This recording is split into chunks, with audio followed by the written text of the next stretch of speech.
Eyes, a wise man once said, are windows to our soul, peepholes from an enclosed world, where the non-physical and the physical freely collide, fed constantly by glimpses and notions from the outside world. The human eye is a truly amazing thing. Somehow, a clump of nerves and flesh come together at a given point below the forehead to form what is arguably the most integral and essential part of a complete body. We see with our eyes, we sense with our eyes, we feel with our eyes. A man without eyes is a man starved of inspirations, emotions, sensations. How is that a man at all? Imagine the darkness and the uncertainty, the loneliness and the confusion. Now imagine how millions and millions of people live like that every day. How do they cope, we ask? How can one continue as an ordinary human being, albeit completely devoid of vision? The answer is, they simply do live, and they simply do continue down the long road of life. In fact, lost of sight and therefore of one of the primary attributes, these people are forced to shift focus from the visual world, from its diversions and its linearity. They start to develop a new set of qualities, of mind and willpower. Hence, the blind tend to be so much more thoughtful and intelligent than you and me, the everyman, perhaps to even supernatural levels. A couple of months ago, while working on desk duty at the local hospital, I came across an odd case which definitely provoked my opinions.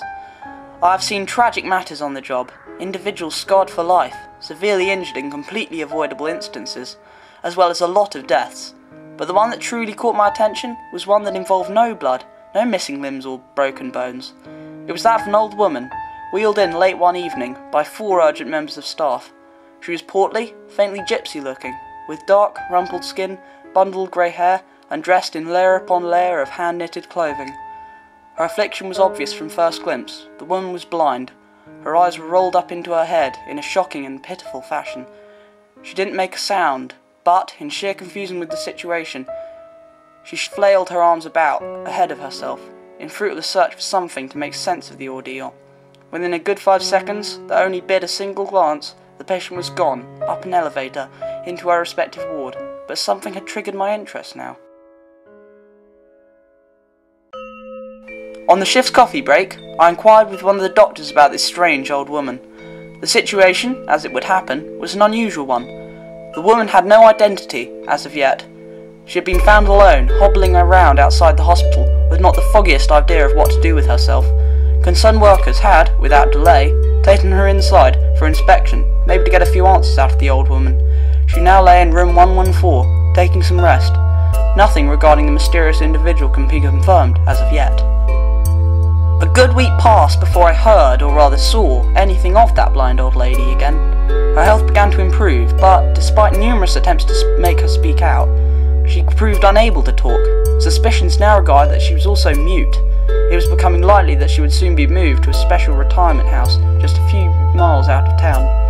Then, one Saturday, with the aid of provided crutches, she began to clumsily move about.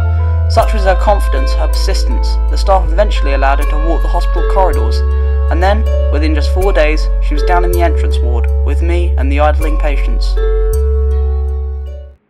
We all generally tolerated the old woman as, well, just another patient, and let her move freely around the hospital. Her journeys seemed motivated by the sense, the urge to touch things, to absorb their energy and their texture.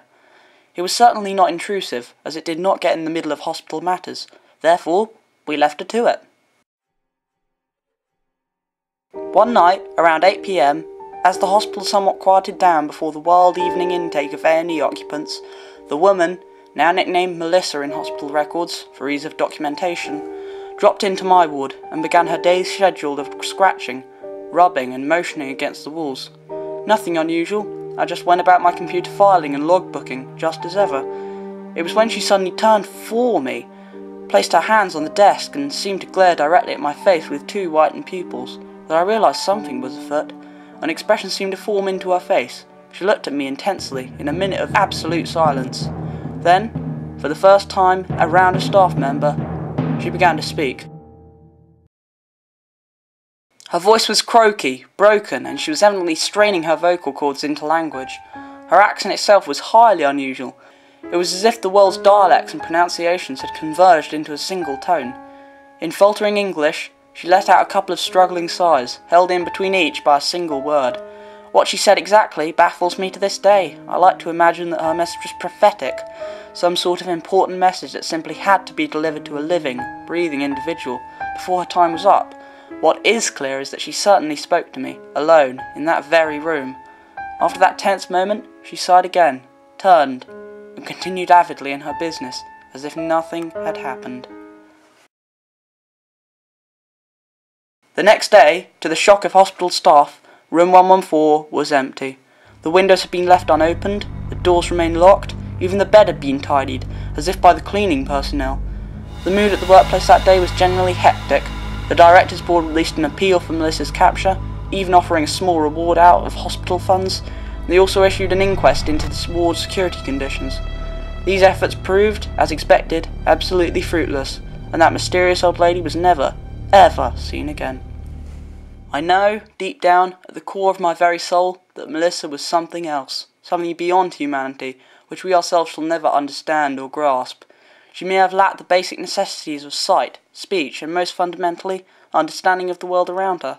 Perhaps she was more complete an individual than any living entity. Eyes, they say, are the windows to our soul.